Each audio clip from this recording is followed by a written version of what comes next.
जयकारा शेरावाली दा बोल साचे दरबार की जय। नमस्कार दोस्तों, आज मैं आप सभी के लिए श्री दुर्गा सप्तशती का तीसरा अध्याय प्रस्तुत करने जा रही हूँ। ऋषि बोले, महाअसुर चिक्षुर सेनापति ने जब यह देखा कि सेना तो इस प्रकार मारी जा रही है, तब उसे बड़ा क्रोध उत्पन्न हो गया। स्वयं भी अंबिका के साथ युद्ध में जाकर उसने देवी जी पर बाणों की इस प्रकार वर्षा की जैसे मेघ सुमेरु पर्वत की चोटी पर जलधारा बह रही हो। तब देवी ने उसके बाण समूहों को खेल में ही काट दिया। फिर बाणों द्वारा उसके सारथी घोड़ों को मार डाला। फिर झटपट धनुष और ऊंची लहराती ध्वजा काट गिरा दी। जब उसका धनुष कट चुका, तब अपने बाणों से उसके अंग बिंध डाले। जिसका सारथी एवं घोड़े मर चुके हो, धनुष भी कट चुका था। तब वह बिना रथ पैदल ही तलवार ढाल लेकर देवी की ओर बढ़ा। तेज तलवार से सिंह पर जाते ही प्रहार कर दिया। फिर देवी जी की वाम भुजा पर बड़े जोर से प्रहार किया।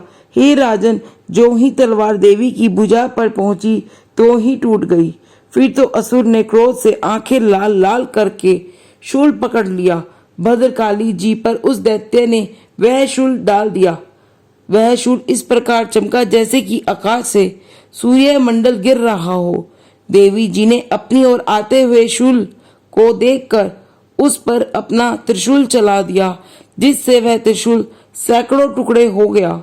साथ में उस चिक्षुर महादैत्य के प्राण भी निकल गए। जब महिषासुर का बलवान सेनापति मर गया, तब देव शत्रु चामर हाथी पर सवार होकर आ पहुंचा।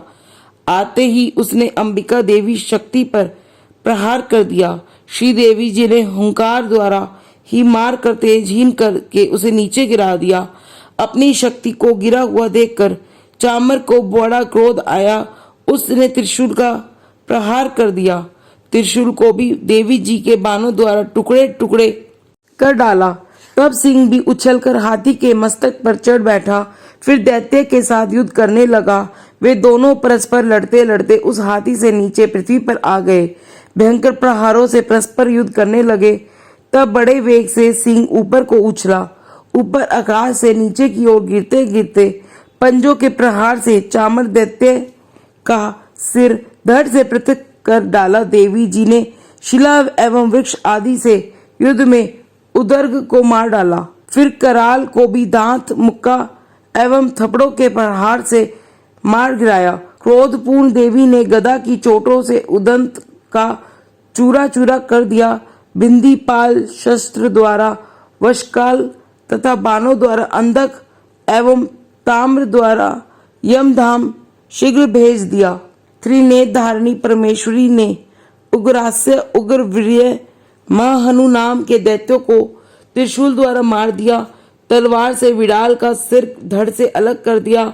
दूधर दुमुर्ग इन दोनों बाणों द्वारा यमपुरी पहुंचा दिया। इस प्रकार अपनी सेना का नाश होता देखकर भैंसे का रूप बनाकर महिषासुर उन गणों को डराने लगा।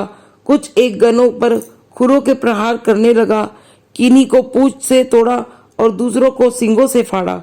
कुछ एक को वेग द्वारा, दूसरे को सिंहनाद द्वारा घूमने से, अन्यों को श्वास वायु द्वारा पृथ्वी पर गिराया। इस प्रकार गण सेना को गिराकर वह महिष सिंह की ओर झपटा। जो ही सिंह को मारने लगा, जगदम्बा को बड़ा क्रोध उत्पन्न हुआ।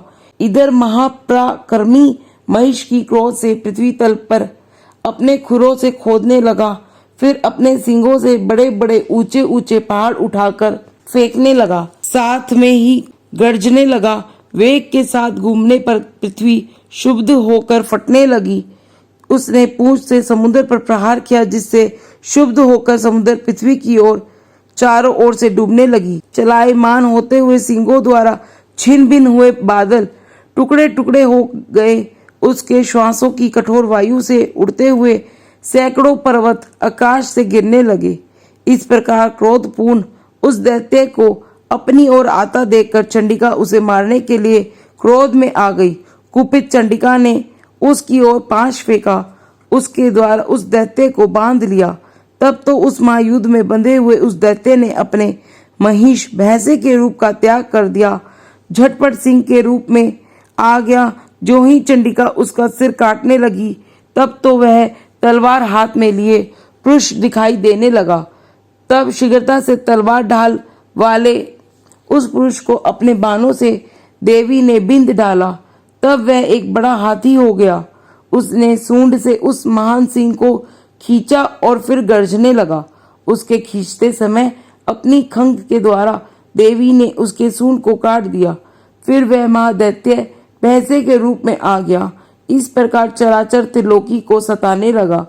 उस समय जगमाता चंडिका क्रोध में आकर फिर उत्तम मधुपान करने लगी, लाल लाल नेत्र करके हंसने लगी। वह दैत्य भी पराक्रम के मद में उन्मत्त होकर गर्जने लगा। अपने सिंगों से उठा उठाकर पहाड़ देवी की ओर फेंकने लगा। देवी जी ने अपने बाणों के समूह से उसके फेंके हुए पर्वतों को चूर चूर कर दिया। तब सुरापान के मद के कारण लाल लाल मुख वाली चंडिका ने अपने कुछ अस्त व्यस्त शब्दों में कहा।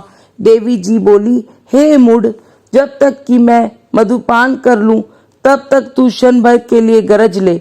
मेरे द्वारा संग्राम भूमि में तेरा वध हो जाने पर तो शीघ्र ही देवता भी गरजने लगेंगे। ऋषि बोले। इस प्रकार कहकर देवी जी उड़कर उस महादैत्य पर चढ़ गई। पांव से दबाकर दैत्य के कंठ पर त्रिशूल से आघात किया। देवी के पांव से दबे हुए उस दैत्य ने अपने मुख से बाहर निकालने का प्रयत्न दूसरे रूप से किया। अभी आधा निकला था कि देवी जी ने अपने पराक्रम द्वारा वही रोक लिया। आधा निगल कर भी उस दैत्य ने युद्ध करना आरंभ किया। तब देवी जी ने अपनी तीखी तलवार से उसका सिर काट कर नीचे गिरा दिया। दैत्य सेना हाहाकार करने लगी। तब उस सारी सेना का भी देवी जी ने नाश कर दिया। सभी देवता अत्यंत प्रसन्न हुए। दिव्य महर्षियों के साथ देवता लोगों ने उस देवी की स्तुति की। गंधर्वराज गायन करने लगे, अप्सराएं नाचने लगी। इसी के साथ तीसरा अध्याय भी समाप्त होता है। बोलिए माता रानी की जय। अगर आपको यह वीडियो पसंद आई है तो इसे लाइक करें, साथ ही के साथ कमेंट बॉक्स में अपने सवालों को या आपको किस तरह की वीडियो पसंद है हमें जरूर लिखें। हमें आपके कमेंट का इंतजार है। मिलते हैं फिर एक नई वीडियो के साथ। जब तक के लिए जय माता की।